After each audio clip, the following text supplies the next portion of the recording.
What's up, founders, VCs? Welcome back to the show. I'm super excited for this conversation. I love when I can talk to people that I talked to like a year plus ago and get like a recap and update on what they're doing. Today's special guest is Logan Weaver from Surmount AI. Logan, welcome back to the show. Yeah, thank you for having me. Man, so what has been going on? Now, I want to go step by step. So, my first question is what's been your biggest accomplishment in the last, let's say, 12 months? We went from no revenue about 15 months ago to we're about to cross 4 million. Like things are looking very good for the company. We basically we started as a robo advisor, became the fastest robo to hit 100 million in assets under management, and then about 6 months ago we got a lot of interest from like registered investment advisors and started to go that route, and there's a much better business model on that front. So we're still taking the B2C approach, but we added in a B2B offering, and that's been working very well. Oh, man, that is dope. That's incredible growth, man. So I imagine that's been a really tumultuous time, or was it an easy thing to kind of execute? What did that process look like? A little bit of both, right? Like nothing's ever easy, but I think because we had built up a lot of the tools on the robo-advisor side that we're now kind of just repurposing for other advisors, the process certainly wasn't daunting to get the product ready. It was really just a matter of how do we make the switch and kind of start to build that level of trust in the advisor space, just because it's a little bit more close-knit. But we have some great advisors, great RAs that we're working with that have made a lot of connections and have been guiding us along the way. So nothing's ever easy, but in terms of scale, I mean, we scaled a lot more efficiently on the B2B front, and it's been exciting. Like it's always chaotic behind the scenes. Yeah. But, there's a lot to be excited about for sure. That's dope, man. That is dope. And with you scaling on the B2B side, what kind of made you make that switch? Because I know when we first talked, you were really focused, like hyper focused on, the B2C, just getting those kind of customers, working with them. To hear you're doing B2B makes sense because that's like usually what scales in the startup world a lot easier. So Yeah. what made you want to pursue that? Really just market pull. Initially, we're getting RAs reaching out asking if they could kind of leverage some of the tech that we'd built for the robo-advisor. And initially we were saying no, because we thought it might be a distraction. And once we started kind of getting some numbers thrown at us, we'll make maybe the average client value on the B2C side is like $720, like $730, like that around that range. On the B2B side, it's in the tens of thousands. So it just, Oh, wow. yeah, so without completely building a whole new product set, we were just able to kind of double dip with the tech that we had. And it's still the same mission of providing more personalized investment management to the end client and a lot more value to them. It's just there's a much more scalable route to do that through businesses that already have client bases. Yeah, I imagine it's a lot easier, especially because you're working through companies versus like Yeah. regular old Joe Schmo. And I don't think that's necessarily bad that the consumer has a way to just go and work with you. That's obviously good. That's like the foundation. But having the companies has to be just 10 times better and a lot easier in terms of customer acquisition, I imagine. Yeah, absolutely. It's a lot less of a slog. We started opening up a sales process, which is working pretty well. And then just the ongoing relationships. We don't have to manage, tens of thousands of individual. I mean, I guess we still do. But on the B2B side, it's pretty much just 1 or 2 points of contact for each customer, essentially. Man, that's a really unique workflow you got there. And so one of the things I thought about just, looking at how much the company has changed over the past year or so is what's your distribution like? Because if you move from B2C to B2B, that has to be a totally different distribution approach. Yeah. Yeah, so I mean, the B2B is definitely scaling more through sales and word of mouth. B2C, I mean, we're still growing at an average of over 20% month over month, largely because of like my Twitter account, our Reddit accounts, and then we own a couple of pretty large Reddit communities in like the automated investing and investment management spaces. So we've always taken the approach of, output over outspend. We're not we're not a type of company that just spends a lot on meta ads or anything of that nature. We started getting a little bit more aggressive with like paid marketing and paid growth spend, but for the most part, it's just all output, all, reaching out directly or through some sort of contact that is a mutual connection. That was why I was asking, because I was literally going to ask about the advertising dollars. Because Yeah. for some reason, a lot of founders think that like if they're not spending, I don't know, 10, 15, $20,000 a month on Facebook, Google, the typical ad spend, that they can't get results.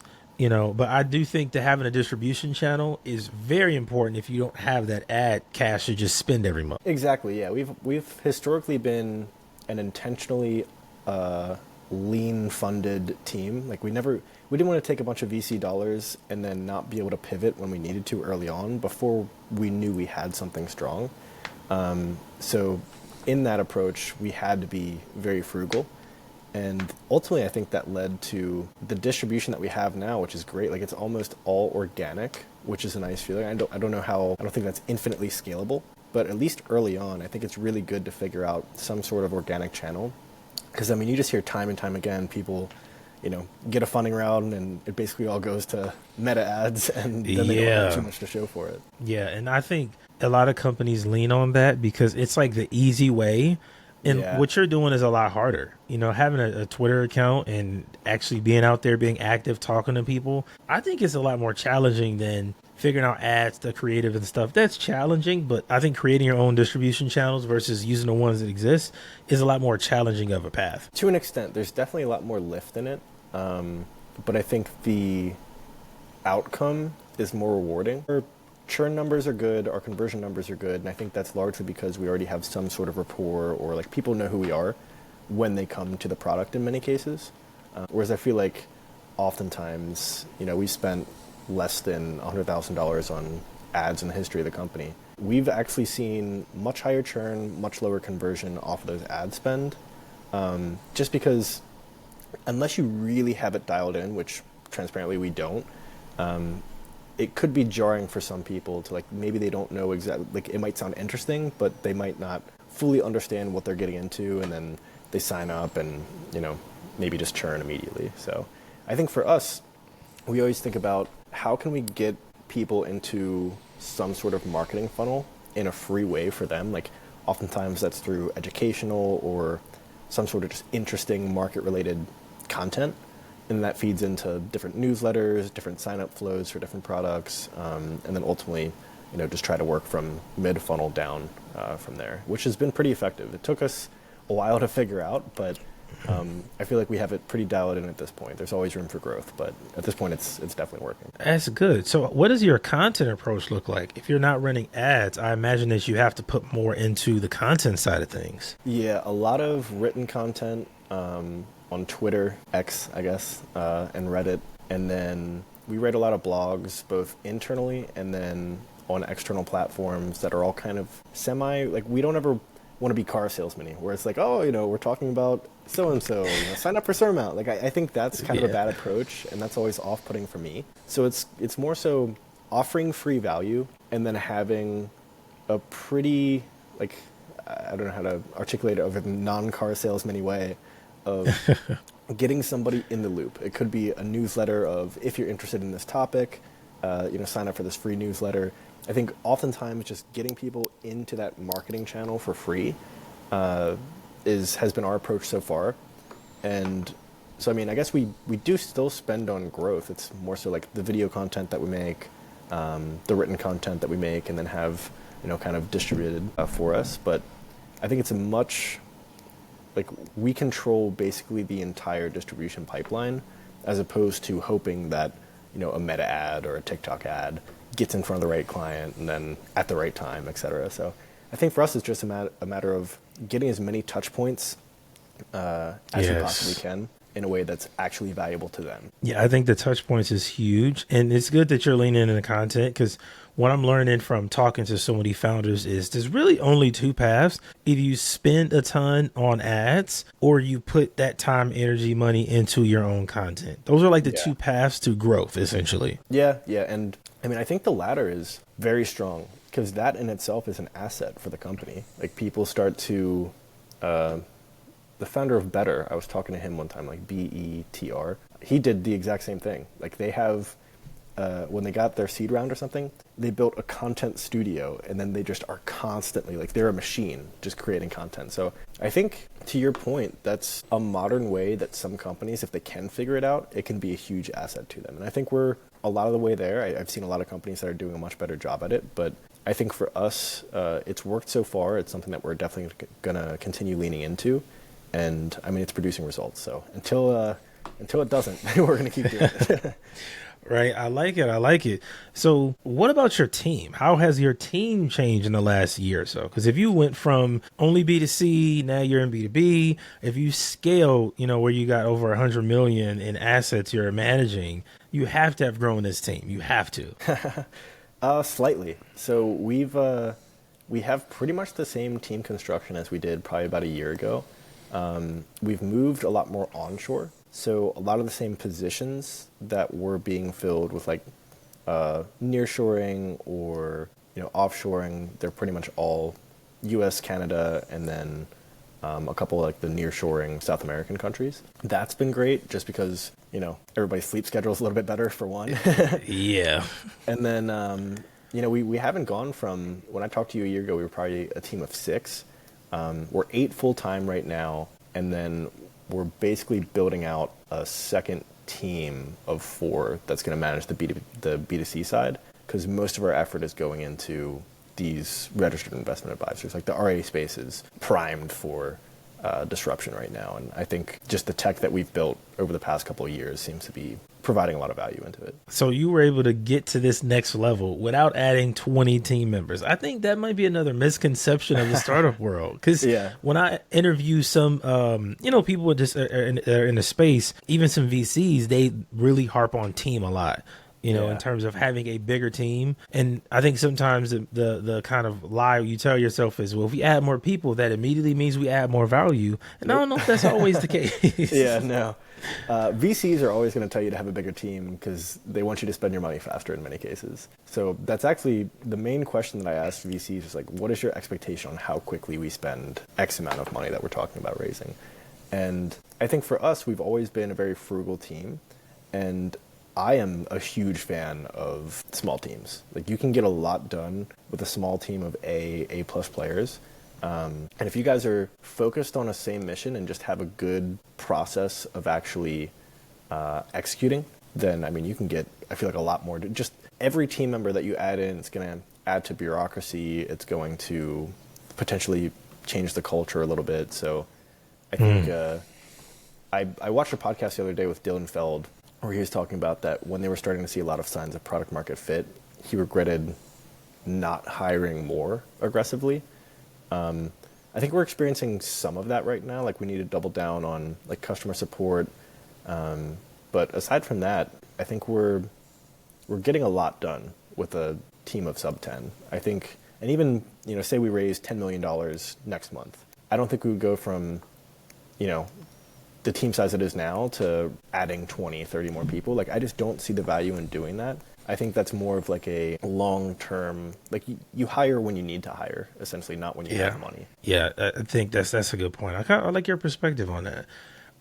So we got to talk a little bit about the funding, the raising that you've been doing. So how has that changed recently? Yeah, I keep making the joke that for the first time, we feel like the pretty girl in VC, where they actually want to talk to us.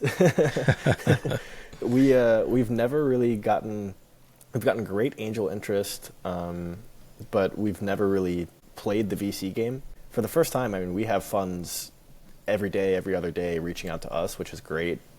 We've been getting a lot of introductions from funds to other funds, from RAAs to funds. I think right now there seems to be a common perspective that what we're building, if we're able to execute on it, has the potential to be a very large outcome, which is what they want to see. I think the timing's right. I think our execution has been good so far. I think we've proven that we have repeatability, a pretty strong product, and the ability to kind of go the distance. But then you're kind of in a position where like, we needed your money 2 years ago. We don't need your money now. So like we're scaling largely off of revenue.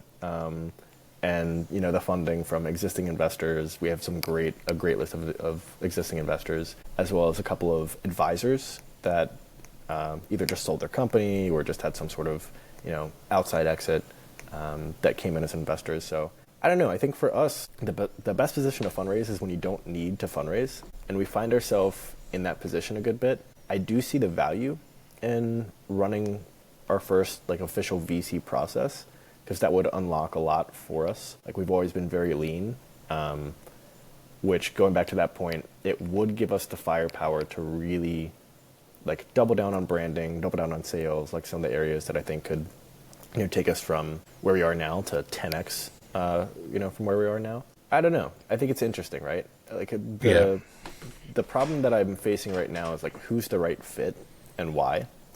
Capital's a commodity, and really aligning with the VCs that are gonna be a good partner and be additive to the mission. Some VCs, whether they mean to or not, can be kind of counterproductive. I don't think that's a very common case, but you're basically getting married when you take venture dollars. So I think it's just really important to have that relationship ahead of time, know what you're getting into. And that's kind of the stage that we find ourselves in right now of, talking to a handful of different companies that might be funding us and figuring out like what actual value would you add outside of capital? Because capital is just, it's nice, but again, it's just a commodity. Like, how can you help us become a larger company, make more connections, avoid landmines? I say all the time, if we can avoid as many landmines as possible, we have something big. So I think that's really the questions that I'm asking myself now, not can we get your money? Because I think when you're executing, money is going to be available. Yeah. And it seems like you're in a position already where the money part isn't the problem. And I interview VCs all the time on the show, and it's so interesting, even angel investors, how focused they are on that alignment of like the long-term goals. That's such a big deal. I don't know if a lot of founders are aware of that, because I think it's challenging for founders to get to the position where you're not just focused on the money. Yeah. When you're just focused on the money, you can't see anything else. That's all you focus on. But when you get past that, it's like, okay, well, I need to care about these other things, and where can you fit in that space? So I'm pretty sure it's an interesting journey right now. Yeah, no, it's, we find ourselves in a pretty good place. I'm excited to see. I do think we'll probably run some sort of process over the next like 3 months. I don't know. We'll see. I think if revenue keeps scaling the way it does, we're kind of at a fork in the roads where, do we build something that can generate 20 million, 25 million annualized and like have what do they call those companies? Like a lifestyle business or whatever it is. I'm not interested in that. Like, I'm interested in building a genuine industry disruptor and kind of modernizing investment management, providing a lot more value to, basically every end client that I possibly can get in front of. And I think the outcome in doing so is going to be massive. I wonder, like, the question we keep asking ourselves internally is like, how much do we actually need VC dollars? We have a lot of great angels. We have some liquidity on the team ourselves that we could, and have kind of self-fund with. But at the same time, that only gets you so far. Like, if you want to build a $10 billion outcome, you're going to need to raise a lot of money in many cases. I mean, there's not many MailChimps of the world that can, right. Yeah, it's rare. Yeah. But I mean, it does seem like the timing's great. I don't know. We'll see. We're at a fork in the roads right now where it's how much do we actually want to lean into VC? I think it all comes down to the partner in the firm, right? Like, if they can be additive and really be partners with us, then absolutely I think it's a value add. If it's more so just like, taking their money for the sake of taking money, I think we're better off just continuing to half bootstrap, half raise from, the angels that we have. Because whenever we've asked for capital from the existing angels, like, they're there. We have some very successful, very smart people that have backed us. And angels I love. I feel like people don't talk enough about angels. Like, they are hands-on when they need to be. They give great advice. You don't really have to worry about the whole, like, losing board control. Like, there's a lot more political aspects that come in from raising venture dollars. But at the same time, that's part of a company kind of just growing up, so to speak. And I was going to ask you that. Do you think that because of the specific space you're in the financial sector, that there's more pressure to work with VCs over the angels? Like, do you think that that's kind of like part of it? I think that probably any company once they start to show really strong signs of product market fit, there's going to be pressure to raise from venture capital. There's a lot of options though. Like I've only really done the angel investor route. I know people that have raised from family offices. That seems to be a route. I pretty much am familiar with two routes: angels and VCs, and I guess three bootstrapping. I don't know. I think there's a lot of conversation around us right now from advisors about venture debt. You don't need to dilute. I don't know. I do think that VC is a convenient way to raise a lot of capital. And if you know what you're going to, like, that's the other thing. It's like a lot of companies raise capital and they're like, okay, what do we do with this? I think we have the game plan for exactly what we know we want to raise for, how much certain experiments or expansions are going to, take in terms of time and money. So I think it's really just a matter of like having those answers and then choosing the path, essentially, because each one is going to have its pros and cons. Yeah, man, it's really good to see how much you've been able to grow and what you've put into the company and just how much things have evolved, man. I'm super happy for you. It looks like this could be an industry disruptor for sure. I do agree with the route you've taken. I love that you're working with the angels. I think they're super underrated. I had one on my show, Dana Robinson, and she also works with founders on their pitch and stuff like that. And they're usually just such giving people. You're not really asked to give them much, but they want to pour out and help a lot more. And so I love being around the angels, man. They're just super insightful. They're really, really, really valuable for a lot of founders too. Yeah, no, absolutely. Our first angel was Andy Ballester, the founder of GoFundMe, and then raised from some Morgan Stanley guys. We've pretty much either gone the angel route in terms of people that have built very successful software businesses, Brian Gillis, Andy Ballester, or people that have just had a very successful career in finance.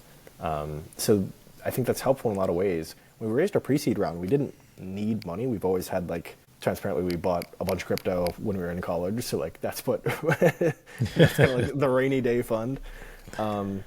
So we more so raised the pre-seed round as thinking of how do we build a strategic advisory board to help us really unlock the potential here. And we've done that. I mean, everybody's been very effective in terms of guiding us in the different areas. Like, for example, Grace Mellis, Alexa McCullough, they are very good with kind of the financial side of things, acquiring companies, the legal compliance side of things. So each person has their own kind of strong set of skills. So if you can kind of assemble a great team of angels, I mean, that's an asset in itself. And I think that might be a new strategy. That's a good one right there. Of instead of going chasing VC, just assembling different angels who could be valuable in different spaces of your company and kind of fill those gaps. Yeah. That could be the answer for a lot of founders. And I do think that would be a lot easier versus trying to, apply to Y Combinator every chance you get or chasing VCs on LinkedIn. I think that would be more impactful because myself, when I'm just talking to angel investors just to learn, literally just for conversation, they're usually the ones that are like, yeah, sure, let's talk about whatever. Yeah. It's usually super easy, whereas VCs are more like you have to break into their castle or something like that. It's just, it's a really weird dynamic. It's kind of like it's counterintuitive because their whole objective is to meet founders that are building interesting things.